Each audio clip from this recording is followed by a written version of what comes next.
사람이 시작은 했는데 마땅히 마칠 의지가 없으면 불평하며 살 수밖에 없습니다. 목사가 섬기는 길에 들어서기는 했는데 마땅히 그걸 마칠 의지가 없다면 평생 불평하면서 살 것입니다. 배우자가 좋아서 결혼은 했는데 그 성격을 견딜 의지가 없고 그 기절을 감당할 의지가 없다면 평생 불평하면서 살 것입니다. 이것이 기독교인의 불만입니다. 막상 하나님의 백성이 되기는 했는데 딱히 하나님의 백성으로 살 의지가 없기 때문에 다수의 기독교인은 일평생 불평하면서 사는 것입니다. 시작하는 시점에 생각을 했었어야 됩니다. 이 길이 어떤 길인지, 어떤 각오를 해야 되는지 충분히 비용을 알고 그것을 미리 각오하고 시작을 했었어야 되는데 여러분, 비용을 계산하는 사람은 별로 없습니다. 그 길에 들어서는 것이 하도 신나기 때문에, 시집 가는 것이 하도 신나기 때문에, 신학교 들어가는 것이 하도 신나기 때문에, 하나님이 제시하신 길이 하도 신나기 때문에 그 길에 어떤 비용을 지불해야 되는지를 생각하지 않고 각오하지 않고 시작하는 사람들이 대부분, 그게 우리의 인생 스토리, 그것이 우리의 형편이에요. 이스라엘 백성도 그랬습니다. 애굽에서 나온다라고 했을 때 지난 400년이 하도 지긋지긋해서 애굽에서 나온다라고 했을 때 그 길이 어떤 길이고 어떤 각오를 하는지를 알지를 물어보지 않고 나왔어요. 그런데 막상 나오고 보니까 얼마 지나지도 않았는데 관문에 부딪히게 된 것입니다. 그게 바로 홍해바다입니다. 이것이 마지막 관문이 아니요, 그 이후에 마실 물이 없고 먹을 게 없고 아말렉이 싸우고 이런저런 관문을 계속해서 맞닥뜨리게 될 것입니다. 이것이 이들의 스토리였는데, 여러분, 예수님이 제자들을 보내실 때 뭐라고 지시하셨냐면 여분의 옷을 갖고 가지 말아라, 주머니를 갖고 가지 말아라, 가다 보면 제공하는 사람이 있을 것이다. 여러분, 우리가 미래를 다 알고 출발해야 된다면 출발할 수 있는 사람은 아무도 없을 것입니다. 미래를 다 알고 하는 것이면 취직도 하려고 할 겁니다. 결혼도 하지 않을 겁니다. 어떤 것도 하려고 하지 않을 것입니다. 이들이 이후에 맞닥뜨릴 일을 알고 애굽을 떠난 것이 아니었기 때문에 떠날 수 있었던 것입니다. 그리고 그 일을 맞닥뜨리면 그때마다 감당할 은혜를 주실 줄을 믿는 것입니다. 할렐루야. 그러니까 내일 일을 염려하지 않는 것입니다. 우리가 이스라엘 사람들을 탓할 수 없는 이유가 바로 거기에 있습니다. 이들이 미래를 알고 출발한 게 아니에요. 안다면 출발하지 못했을 것입니다. 우리도 그들과 같습니다. 이제 가다 보면 이런저런 일을 맞닥뜨릴 때 하나님이 감당할 은혜 주실 줄을 믿는 것입니다. 그것이 우리의 믿음의 고백입니다. 그 과정이 시끄러워, 그 과정이 소란스럽습니다. 그러나 그것을 피할 수 있는 사람은 아무도 없습니다. 잠언 14장 4절에 소가 없으면 구유가 깨끗하다. 당연한 얘기죠. 소가 없으면 깨끗하죠. 여러분의 집에 자식이 없으면 집안이 정돈되어 있습니다. 더러울 일이 없어요. 그러나 그렇다고 자식이 없는 게 낫다고 말하는 사람은 없을 것입니다. 소가 없으면 구유가 깨끗하지. 그러나 소의 힘으로 얻는 것이 많으니라고 한 것처럼 우리가 믿음으로 살려고 하면 시끄러운 일들이 생길 수밖에 없지만 그렇다고 믿음이 없는 게 낫다라고 말할 사람은 아무도 없는 것입니다. 할렐루야. 그래서 이스라엘 백성이 홍해바다 앞에서 애굽 군대가 쫓아왔는데 애굽 군대가 언제 쫓아옵니까? 갈 길이 열렸을 때 쫓아오지 않습니다. 홍해에 갇혔을 때 쫓아옵니다. 그렇기 때문에 애굽 군대가 위협이 되는 것입니다. 우리 삶의 위협, 시험이 언제 와요? 우리가 홍해에 갇혀 있을 때, 우리가 취약할 때, 약해졌을 때 시험이 옵니다. 그렇기 때문에 시험이 되는 거예요. 이들이 홍해 바다에 갇혀 있을 때 바로의 군대가 쫓아왔어요. 두려워서 부르짖었다라고 했어요. 그리고 모세에게 부르짖지 않습니까? 모세에게 한 말을 우리가 주목하려고 합니다. 11절에 그들이 모세에게 이르되 애굽에 매장지가 없으므로 우리를 광야에 이끌어 죽게 하느뇨 우리가 한 말이 그것 아니뇨 우리를 내버려두라고 하지 않았느뇨. 아주 시적인 말을 했어요. 유창한 말을 했어요. 사람이 믿음을 고백할 때 이렇게 유창하면 얼마나 좋겠습니까? 그러나 불신을 말할 때 말을 잘합니다. 대부분의 문학, 대부분의 학술, 철학은 불신을 말하는 것이기 때문에 그럴듯하게 들려요. 말을 잘해. 애굽 사람들, 이스라엘 백성이 두려워할 때 이 말, 여러분 사실 이 말은 하나님에게 할 말이에요. 하나님에게 할 말을 모세에게 한 것입니다. 하나님은 눈에 안 보이기 때문에 하나님에게 하고 싶은 말을 모세에게 한 것이고 모세는 그 말을 들어줄 수밖에 없었던 것입니다.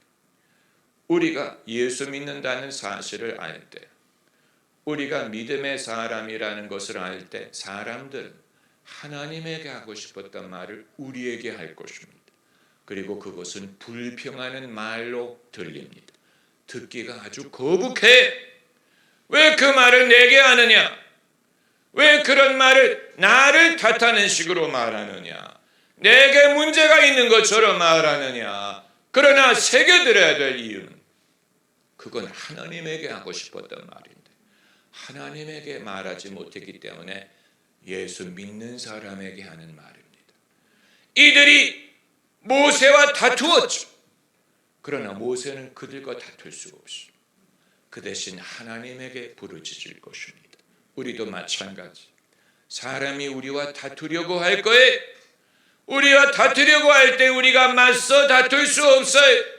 그것은 하나님의 의를 이루지 못할 것입니다. 그 대신 하나님께 기도할 것입니다. 할렐루야. 중보라는 것이 그것입니다. 중보라는 것이 사람이 마땅히 자기가 기도해야 될 것을 기도하지 못하기 때문에 우리에게 불평하는 것을, 우리가 그것을 가지고 맞싸우지 않고 하나님께 아뢰는 것, 그것이 중보예요. 사람과 맞싸우려고 하면 중보하지 않을 것입니다. 묵묵히 그것을 들어야 됩니다. 듣기 거북하더라도 묵묵히 듣고 그 사람이 하나님에게 기도해야 되는데 하지 못하는구나. 내가 대신 기도해야 되겠구나. 여러분, 이것이 중보의 역할입니다. 할렐루야. 그런데 이제 하나님이 모세에게 응답하십니다. 이런 구절을 들을 때 우리는 그냥 넘어갑니다. 하나님이 응답하셨어. 당연히 모세니까 응답하셨지. 그러나 우리에게도 응답하실 줄을 믿습니다. 기도는 양방의 대화예요.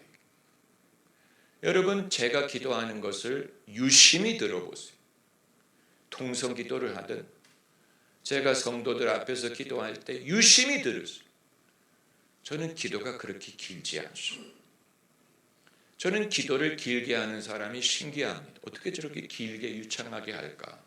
왜냐하면 기도를 하면 하나님이 응답하기 시작하시기 때문에, 성령께서 말씀하시기 때문에 기도를 하다가 금방 성령이 주시는 말씀으로 넘어갑니다.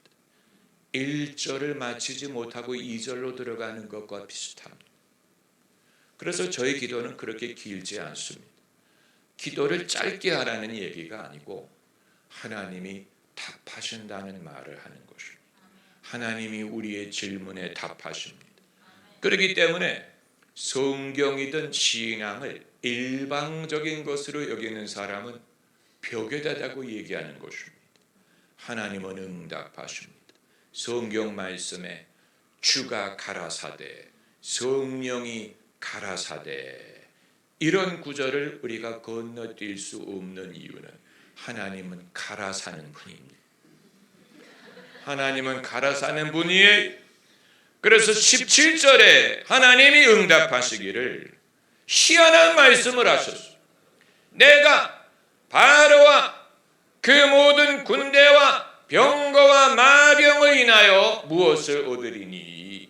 영광을 얻으리니. 희한한 말씀. 우리는 생각하기를 하나님은 선한 사람을 통해 영광을 받으실 것이다. 선한 행위를 통해 하나님이 영광을 받으실 거야. 나의 믿음, 나의 선한 행위가 하나님에게 영광이 될 거야. 그건 이해하기가 쉬운데 바로의 군대를 인하여 영광을 얻으리라. 그건 이해하기가 어렵죠. 바로가 하나님의 영광을 돌리기 위해 쫓아오는 게 아니잖아요. 바로의 군대가 하나님의 이름으로 쫓아오는 게 아닌데 선한 목적을 위해 쫓아오는 게 아니 악한 일을 위해 해를 끼치기 위해 겁을 주기 위해 멸망시키기 위해 쫓아오는 것인데 어찌 하나님이 바로의 군대와 마병과 말로 인하여 영광을 얻으리라고 말씀하시는 것입니까? 하나님의 섭리와 능력과 지혜가 여기에 있는 것입니다. 바로는 하나님을 대적하기 위해 쫓아오는 것인데 하나님은 그것을 사용해서 당신에게 영광이 되게 하시는 것입니다. 하나님에게 영광, 주께 영광, 영광, 영광, 할렐루야. 글로리, 글로리, 할렐루야. 하나님의 영광이라는 것이 도대체 뭐냐? 어떻게 하는 것이 하나님에게 영광이 되느냐? 하나님이 영광을 받으신다는 말이 무슨 뜻이냐? 우리가 은연중에 그 내용을 모르고 영광이라는 말을 쓸 때가 많아요. 그 다음 절에 영광의 의미가 나옵니다. 그 다음 절에 뭐라고 말씀하셨어요? 애굽인이 내가 여호와임을 알게 되리라. 그게 영광. 하나님이 하나님 되심을 알게 될 때 그게 하나님에게 영광이 되는 것입니다. 누가 여호와가 여호와임을 알게 된다고 했습니까? 이스라엘이 아니에요. 애굽 군대가, 애굽 사람이 내가 과연 여호와임을 알게 되리라. 어거스틴이 말하기를 천사는 긍정적으로 하나님께 영광을 돌리고 마귀는 부정적으로 영광을 돌린다고 했는데 영광을 돌리는 것은 동일해.